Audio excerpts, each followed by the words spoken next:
नमस्कार साथियों, आप सभी लोगों को जय हिंद। ये जो हमने आप लोगों के लिए कल से मिक्स क्वेश्चंस की सीरीज स्टार्ट की है, ये आपके टीआरई 4 के एग्जाम के दृष्टिकोण से बहुत ही महत्वपूर्ण होने वाले, क्योंकि आप इस सेशन में क्या करेंगे, क्या सीखेंगे। सबसे पहले आप इसमें हिस्ट्री के क्वेश्चंस करेंगे, जियोग्राफी के भी क्वेश्चंस होंगे आपके, और इसके अलावा आपके साइंस हो गया, बायोलॉजी हो गया, ईवीएस, सारे क्वेश्चंस आपको एक ही वीडियो में, और जिस तरीके के आपके एग्जाम का लेवल है उसी के अकॉर्डिंग ये क्वेश्चन आपके सेट किए गए। तो प्लीज़ आप लोग इस सेशन को अंत तक जरूर अटेंड करिए, बहुत ही महत्वपूर्ण सेशन होने वाला है। और फिर अगर आप लोगों को हमारे द्वारा लाए गए क्वेश्चन से पसंद आते हैं, तभी आप लोग अपने वीडियो को लाइक और शेयर जरूर करना। तो चलिए देखते हैं आज के इस मिक्स क्वेश्चन सीरीज का पहला क्वेश्चन आपसे क्या पूछता है। कहता है कि रॉयलेट एक्ट की प्रतिक्रिया के रूप में खालिस्तान राष्ट्रीय अपमान दिवस के रूप में आयोजित किया जाता है। तो याद रखना, जो 6 अप्रैल 1919 को है, ये आपके राष्ट्रीय अपमान दिवस के रूप में आयोजित किया गया था। ठीक है, किसके विरुद्ध? आपके रॉयलेट एक्ट की प्रतिक्रिया के रूप में। जरूर याद रखना। 86 का सही जवाब जो है ऑप्शन नंबर बी आपका हो जाएगा।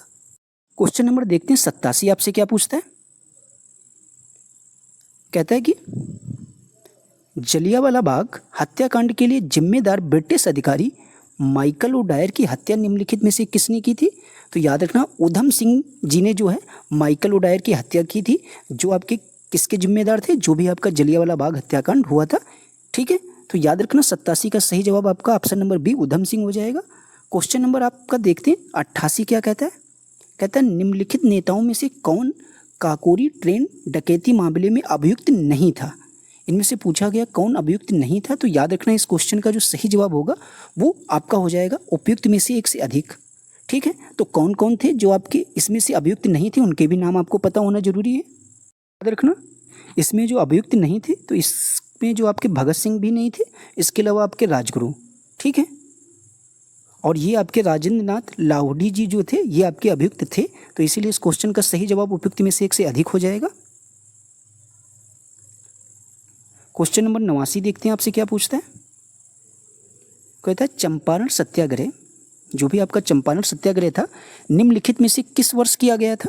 तो याद रखना, जो आपका चंपारण सत्याग्रह था, अगर एग्जाम में पूछा जाता है किस वर्ष किया गया था, तो आप लोग इसकी डेट जरूर याद रखना। ये आपके 1917 में किया गया था। तो 89 का सही जवाब ऑप्शन नंबर बी हो जाएगा। 90 नंबर क्वेश्चन आपसे पूछता है कि गांधी जी ने वर्ष में अहमदाबाद में सूती मिल श्रमिकों के साथ लेकर एक सत्याग्रह का आयोजन किया था। तो वो आपकी 1918 में किया था। तो क्वेश्चन नंबर 90 का सही जवाब ऑप्शन नंबर बी हो जाएगा। 91 नंबर क्वेश्चन आपसे क्या पूछता है। कहता है कि निम्नलिखित में से किस देश से होकर भूमध्य रेखा नहीं गुजरती है। तो याद रखना, जो आपकी भूमध्य रेखा है वो आपके थाईलैंड से होकर नहीं गुजरती है। तो 91 नंबर क्वेश्चन का सही जवाब ऑप्शन नंबर बी हो जाएगा। बाकी अगर पूछा जाए कि भूमध्य रेखा कितने देशों से होकर गुजरती है, तो वो आपके 13 देशों से होकर गुजरती है। ठीक है, क्वेश्चन नंबर हम लोग देखते हैं 92 क्या कहता है आपसे। कहता है भारत किस देश के साथ सबसे लंबी सीमा साझा करता है। सेम क्वेश्चन आपकी टीआरई 3 के एग्जाम में पूछा गया था, तो ये काफ़ी महत्वपूर्ण क्वेश्चन है। बांग्लादेश के साथ सर्वाधिक सीमा साझा करता है आपके भारत देश। ठीक है, तो क्वेश्चन नंबर 92 का ऑप्शन नंबर बी सही हो जाएगा। क्वेश्चन नंबर 93 आपसे पूछता है निम्नलिखित में से किसे श्वेत पर्वत के नाम से जाना जाता है। तो श्वेत पर्वत के नाम से किसे जाना जाता है, अगर एग्जाम में पूछा जाता है ऐसा क्वेश्चन, तो आप लोग जवाब देंगे उपयुक्त में से किसी को नहीं, क्योंकि जो आपका धौलागिरी पर्वत है, इसको हम लोग जो है श्वेत पर्वत के रूप में जानते हैं, व्हाइट माउंटेन के रूप में। जरूर याद रखना, 93 का सही जवाब उपयुक्त में से कोई नहीं होगा। 94 नंबर क्वेश्चन आपसे पूछता है भारत सरकार के पर्यावरण और वन मंत्रालय के तहत एक वैधानिक स्वायत्ता निकाय राष्ट्रीय जैव विविधता प्राधिकरण की स्थापना किस वर्ष हुई थी, अगर एग्जाम में पूछा जाता है। तो इसकी स्थापना जो है आपके वर्ष 2003 में हुई थी। जरूर याद रखना, इस क्वेश्चन का जवाब 94 का सही जवाब साथियों बी हो जाएगा। क्वेश्चन नंबर 95 आपसे क्या पूछता है।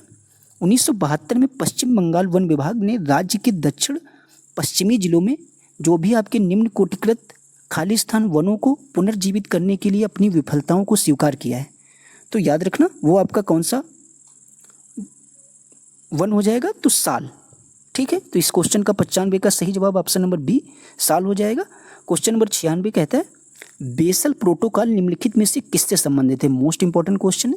तो जो भी आपका बेसल प्रोटोकॉल है, अगर एग्जाम में पूछा जाता है किससे संबंधित है, ये आपके खतरनाक अपशिष्ट पदार्थों की सीमा पार स्थानांतरण से संबंधित हो जाएगा बेसल प्रोटोकॉल। जरूर याद रखना, 96 नंबर क्वेश्चन का सही जवाब जो है वो ऑप्शन नंबर आपका सी हो जाएगा। क्वेश्चन नंबर 97 आपसे कहता है संयुक्त राष्ट्र ग्रीन जलवायु कोष का मुख्यालय किस देश में नहीं है। तो याद रखना, ये जो है जो भी आपका ग्रीन जलवायु कोष का मुख्यालय ये है तो ना तो आपके यूएसए में और ना ही आपके कनाडा में, इसीलिए इसका जवाब उपयुक्त में से एक से अधिक हो जाएगा। 98 नंबर क्वेश्चन हम लोग देखते हैं क्या कहता है। हमारे पर्यावरण के प्रति असंवेदनशीलता के कारण निम्नलिखित में से कौन सा पादप जो है विलुप्त होने की कगार पर है। तो इनमें से जो है सही जवाब अगर पूछा जाए आपसे एग्जाम में कौन सा हो जाएगा, जिसको हम लोग हेली एथेंस एनुअस कहते हैं, जिसको हम लोग सूरजमुखी भी बोलते हैं। तो याद रखना, तो ये इस नाम से भी एग्जाम में पूछा जा सकता है। तो 98 नंबर क्वेश्चन का सही जवाब जो है वो आपका ऑप्शन नंबर ए हो जाएगा। ठीक है, ठीक है। तो याद रखना, इसे जो हम लोग सूरजमुखी के नाम से भी जानते हैं। एग्जाम में दोनों में से कोई भी लिखा आ सकता है। क्वेश्चन नंबर 99 कहता है लावा खोवा वन्यजीव अभ्यारण्य भारत के उत्तर पूर्वी राज्यों में से किस नदी के दक्षिणी तट पर स्थित है। तो एग्जाम में पूछा जाता है इस तरीके का क्वेश्चन, तो ये आपके ब्रह्मपुत्र नदी के दक्षिणी तट पर स्थित हो जाएगा। क्वेश्चन नंबर 100 आपसे क्या पूछता है, कहता है Indira Gandhi memorial tulip garden जो एशिया का सबसे बड़ा ट्यूलिप गार्डन है, ये आपके कहाँ स्थित है। तो ये आपके श्रीनगर में स्थित हो जाएगा। 101 नंबर क्वेश्चन आपसे क्या कहता है, भारत सरकार अधिनियम 1919 को किस और नाम से हम लोग भी जानते हैं। तो याद रखना, इसको हम लोग मॉन्टेग्यू चेम्सफोर्ड रिपोर्ट के रूप में भी जानते हैं। तो याद रखना, इसको हम लोग किस अदर नाम से जानते हैं, मॉन्टेग्यू चेम्सफोर्ड रिपोर्ट भी इसको कहा जाता है। तो इसीलिए इनमें से देखेंगे आपका कोई भी ऑप्शन सही नहीं, तो उपयुक्त में से कोई नहीं हो जाएगा। क्वेश्चन नंबर 102 आपसे क्या पूछता है, कहता है सभा के विचार विमर्श के लिए मार्गदर्शन करने के लिए उद्देश्य संकल्प आंदोलन का प्रारंभ जो है खाली स्थान किसके द्वारा किया गया था। तो याद रखना, ये आपके जवाहरलाल नेहरू जी के द्वारा किया गया था। क्वेश्चन नंबर 103 आपसे क्या कहता है, भारतीय संविधान का निम्न भागों में से कौन सा भाग इसके संशोधन के लिए प्रक्रियाओं का विवरण देता है। तो याद रखना, जो आपके संविधान का भाग 20 है ये इसके संशोधन की प्रक्रियाओं का विवरण देता है। तो 103 का सही जवाब ऑप्शन नंबर बी हो जाएगा। क्वेश्चन नंबर 104 कहता है भारत के संविधान को निम्नलिखित में से कौन सा अनुच्छेद उपाधियों के उन्मूलन से संबंधित है। तो जो भी आपके अनुच्छेद उपाधियों के उन्मूलन से संबंधित हो जाएगा वो आपका कौन सा हो जाएगा इनमें से, तो अनुच्छेद 18 हो जाएगा। ठीक है। क्वेश्चन नंबर 105 आपसे क्या पूछता है, भारतीय संविधान का कौन सा अनुच्छेद राज्यपाल की सभी कार्यपालिका शक्तियों से संबंधित हो जाएगा। जो भी आपके राज्यपाल की कार्यपालिका की शक्ति होती है उनसे संबंधित आपका कौन सा आर्टिकल है, ऐसा क्वेश्चन पूछा गया है। तो याद रखना, वो आपका आर्टिकल 154 हो जाएगा। जरूर आप लोग इसको याद रखना, ये सारे पॉलिटी के क्वेश्चन आप लोगों के लिए बहुत ही महत्वपूर्ण है। 106 नंबर क्वेश्चन कहता है भारत के संविधान के निम्नलिखित भागों में से कौन सा भाग नागरिकता से संबंधित है। तो याद रखना, इनमें से जो भी आपका नागरिकता से संबंधित हो जाएगा वो आपका भाग 2 हो जाएगा। जरूर आप लोग इसको याद रखना। 106 का सही जवाब ऑप्शन नंबर सी हो जाएगा। क्वेश्चन नंबर 107 आपसे क्या पूछता है, कोई भी व्यक्ति भारतीय प्रधानमंत्री के रूप में अधिकतम कितनी बार सेवारत हो सकता है। तो ये क्वेश्चन भी बहुत ही महत्वपूर्ण है, अधिकतम कितनी बार अपनी सेवा दे सकता है। तो याद रखना, उसकी कोई भी सीमा नहीं है। 107 का सही जवाब ऑप्शन नंबर ए हो जाएगा। 108 नंबर क्वेश्चन कहता है प्रश्नकाल के बाद लोकसभा के किसी सदस्य द्वारा जनता के महत्व के किसी निश्चित विषय पर विचार विमर्श हेतु कार्यकारी का ध्यान आकर्षण के लिए रखा गया है प्रस्ताव आपका क्या कहलाता है। तो याद रखना, वो प्रस्ताव आपका स्थगन प्रस्ताव कहलाएगा। 108 का सही जवाब ऑप्शन नंबर सी हो जाएगा। 109 नंबर क्वेश्चन आपसे कहता है निम्नलिखित में से कौन राज्य की विधान परिषद में कुछ सदस्यों को नामित करने की शक्ति रखता है। तो इससे जो भी आपका संबंधित राज्य के राज्यपाल होते हैं वो उनके पास ये शक्ति होती है कि विधान परिषद के लिए कुछ सदस्यों को नामित करने की। तो 109 का सही जवाब ऑप्शन नंबर ए हो जाएगा। 110 क्या पूछता है आपसे क्वेश्चन है, भारतीय संविधान के निम्नलिखित में से किस अनुच्छेद में यह वर्णित है कि संसद के पास संघ सूची में शामिल किसी भी मामले के संबंध में कानून बनाने की विशेष शक्तियां हैं। तो ये आपके किस आर्टिकल में शामिल है। तो जरूर याद रखना, इस क्वेश्चन का सही जवाब अनुच्छेद 246 में है। ठीक है। क्वेश्चन नंबर आपसे 111 क्या पूछता है, इसको भी हम लोग समझते हैं। अब आपके साइंस के क्वेश्चन स्टार्ट होने वाले। कहता है प्रकाश की तरंग दैर्घ्य को मापने के लिए इकाई क्या होती है। जब भी हम लोग प्रकाश की तरंग दैर्घ्य का मापन करते हैं तो इसकी इकाई आपकी क्या होगी। तो याद रखना, एंगस्ट्रॉम होती है। 111 का सही जवाब ऑप्शन नंबर बी हो जाएगा।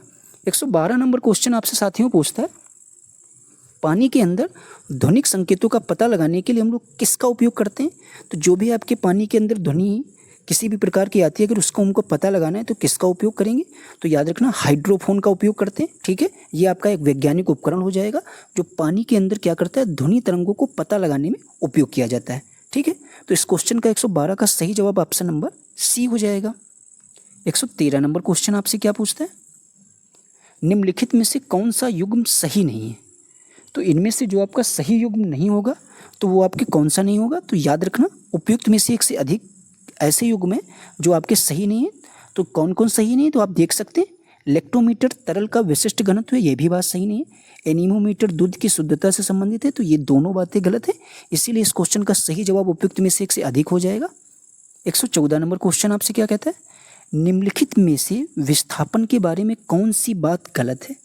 तो विस्थापन के बारे में इनमें से कौन सी बात आपकी गलत हो जाएगी, तो यह हमेशा धनात्मक होता है, ये बात आपकी गलत हो जाएगी बिल्कुल ही।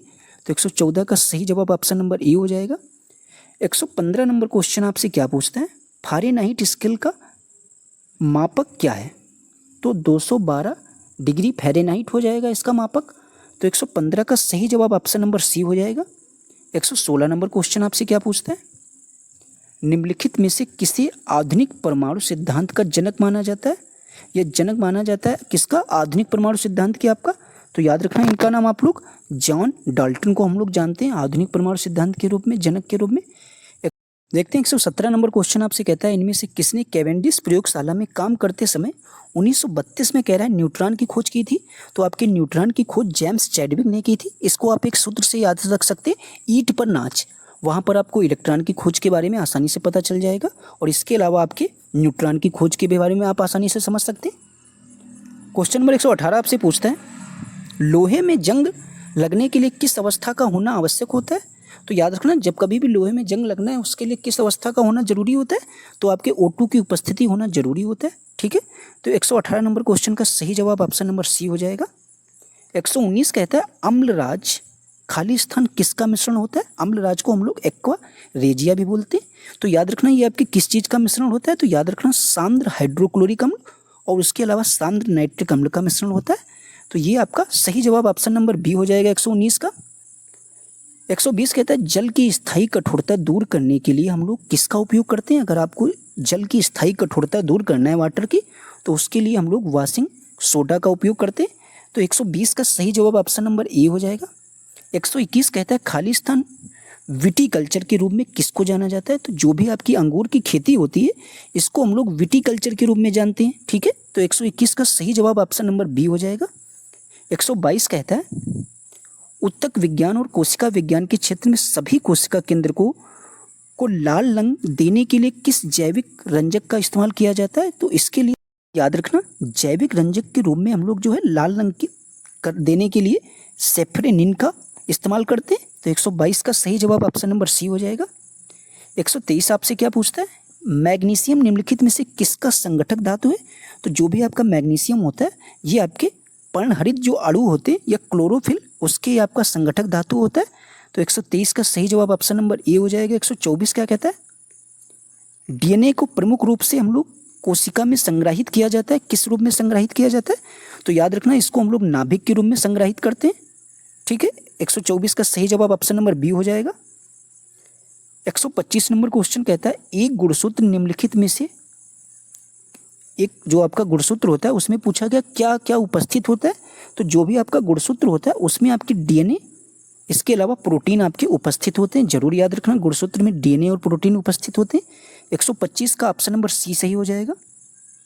126 कहता है, प्राकृतिक चयन तंत्र को वर्णित करने की पद्धति के रूप में योग्यतम की उत्तरजीविता जो वाक्यांश से निम्नलिखित में से किसका कथन था। तो ये आपके हर्बर्ट स्पेंसर का कथन था, किसका, योग्यतम की उत्तरजीविता। 126 का सही जवाब ऑप्शन नंबर बी हो जाएगा। फिर कहता है, स्पंज किस प्रजाति के अंतर्गत आते हैं। तो जो भी आपके स्पंज होते हैं ये आपके किस प्रजाति के अंतर्गत आते हैं, तो ये आपके पेरीफेरा प्रजाति के अंतर्गत आते हैं। तो 127 का सही जवाब ऑप्शन नंबर सी हो जाएगा। फिर कहता है, तिलचट्टों के शरीर में वायु किस प्रकार प्रवेश करती है। तो जो भी आपका तिलचट्टा होता है इसमें जो है वायु पूछा गया किसके द्वारा प्रवेश करती है। तो याद रखना ये आपके जो है श्वास रंध्रों के द्वारा उसमें वायु प्रवेश करती है। तो 128 का सही जवाब ऑप्शन नंबर सी हो जाएगा। 129 आपसे पूछता है क्वेश्चन, मनुष्यों में आमाशयी ग्रंथियों से स्रावित होने वाला वह कौन सा अम्ल है जो भोजन के पाचन में सहायता करता है? तो वो आपका कौन सा अम्ल हो जाएगा? हाइड्रोक्लोरिक अम्ल ऐसा अम्ल है जो आपके भोजन में सहायता प्रदान करता है। फिर 130 नंबर क्वेश्चन आपसे कहता है रक्त प्रवाह में हवा के बुलबुले का होना जीवन के लिए क्यों खतरनाक होता है? तो याद रखना ये आपके रक्त प्रवाह में बाधा उत्पन्न हो जाती है, इसीलिए ये आपका खतरनाक होता है। 131 नंबर क्वेश्चन कहता है ओणम एक पारंपरिक हिंदू त्यौहार है जो आपके किस राज्य से संबंधित हो जाएगा, कहाँ किस राज्य में मनाया जाता है? तो याद रखना इसके राज्य का नाम आप लोग, तो ये आपके केरल राज्य में मनाया जाता है। ओणम मतलब केरल, ठीक है, ये केरल का प्रमुख त्यौहार भी है। 132 कहता है क्वेश्चन आपसे बाला सरस्वती किस शास्त्रीय नृत्य के रूप में प्रमुख प्रतिपादक थी? तो याद रखना भरतनाट्यम के ये प्रमुख प्रतिपादक थी। कौन? बाला सरस्वती जी। 133 नंबर क्वेश्चन आपसे कहता है हरिप्रसाद चौरसिया का संबंध निम्नलिखित में से किस वाद्य यंत्र से? तो जो भी आपके हरिप्रसाद चौरसिया जी थे इनका जो है बांसुरी से संबंधित हो जाएगा। क्वेश्चन नंबर 134 आपसे कहता है किस भारतीय राज्य में गमछा एक सांस्कृतिक प्रतीक है? तो जो भी हम लोग गमछा डालते हैं ये किस राज्य का पूछा गया? सांस्कृतिक प्रतीक है, तो याद रखना ये आपके असम राज्य का सांस्कृतिक प्रतीक हो जाएगा। 135 नंबर क्वेश्चन पूछा गया पुस्तक से संबंधित, कहता है प्लेइंग इट माई वे पुस्तक के लेखक का नाम सचिन तेंदुलकर हो जाएगा। कहता है भारत के सर्वोच्च नागरिक सम्मान प्रतिष्ठित भारत रत्न से सम्मानित होने वाले पहले संगीतकार का नाम क्या था?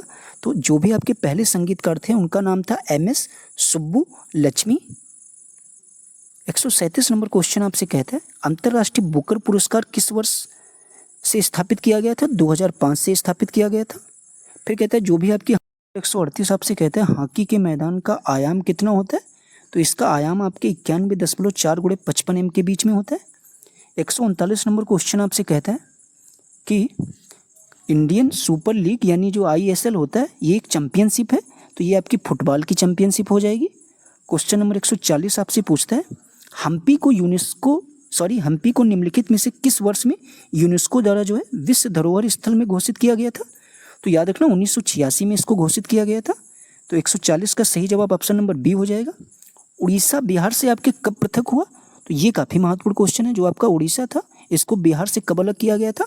तो याद रखना इसकी डेट आप लोग 1936 में, ठीक है, 1936 में जो है उड़ीसा को बिहार से पृथक किया गया यानी अलग। कहता है फरवरी 2023 में 7 वर्षीय प्रिंस किस देश के पहले डिजिटल नागरिक बने थे? तो याद रखना ये आपके भूटान देश के बने थे पहले डिजिटल नागरिक। क्वेश्चन नंबर 143 आपसे कहता है केसरिया सुप्रसिद्ध है किसके लिए? तो जो भी आपका केसरिया है ये किसके लिए सुप्रसिद्ध हो जाएगा? तो ये आपके बौद्ध स्तूप के लिए प्रसिद्ध हो जाएगा। क्वेश्चन नंबर 144 आपसे क्या कहता है झारखंड यानी केसेल ओवर ग्रेब्ज के लेखक कौन है? तो इस पुस्तक के जो लेखक हो जाएंगे तो वो आपके कौन हो जाएंगे अगर एग्जाम में पूछा जाता है? तो याद रखना इसके लेखक जो है वो आपके विक्टर दास हो जाएंगे, ठीक है। क्वेश्चन नंबर 145 आपसे कहता है पटना उच्च न्यायालय की स्थापना कब हुई? तो जो भी आपका पटना उच्च न्यायालय है इसकी स्थापना अगर एग्जाम में पूछा जाता है कब हुई तो आपके सन 1916 में हुई थी और 9 फरवरी 1916, ये पूरी डेट आप लोग जरूर याद रखना, ठीक है। और अगर पूछा जाए कि इसका जो स्थापना वर्ष जो है, इसी प्रकार अगर पटना विश्वविद्यालय के बारे में पूछा जाए कि पटना विश्वविद्यालय की स्थापना किस वर्ष में की गई, तो जैसे ही आपके पटना उच्च न्यायालय की स्थापना होती है उसके तुरंत 1 साल बाद 1917 में जो है आपके पटना विश्वविद्यालय की स्थापना की गई थी। क्वेश्चन नंबर 146 कहता है हाल ही में प्रिजकर आर्किटेक्चर पुरस्कार 2023 किससे सम्मानित किया गया था? तो याद रखना इसी तरीके से आपको करंट के क्वेश्चन पढ़ना है, ये आपके 2023 का है। तो इसका जवाब जो सही हो जाएगा वो आपका ऑप्शन नंबर C हो जाएगा, डेविड चिपरफील्ड, ठीक है। क्वेश्चन नंबर 147 कहता है 95वें ऑस्कर पुरस्कार समारोह में सर्वश्रेष्ठ जो शॉर्ट फिल्म थी डॉक्यूमेंट्री श्रेणी में भारत की द एलिफेंट विस्पर्स ने ऑस्कर जीता, इसके निर्देशक कौन थे? तो इसके निर्देशक का नाम आप लोग याद रखना, द एलिफेंट विस्पर्स ने ऑस्कर जीता, इसके निर्देशक जो थे वो आपके कार्तिकी गोंजाल्वेस थे। करते हैं आप लोगों को ये सेशन पसंद आया होगा तो प्लीज़ आप लोग अपने इस वीडियो को बिना लाइक और बिना शेयर किए बिल्कुल न जाना। मिलते हैं किसी नेक्स्ट वीडियो में, जब तक के लिए आप सभी लोगों से राधे राधे, पढ़ते रहिए,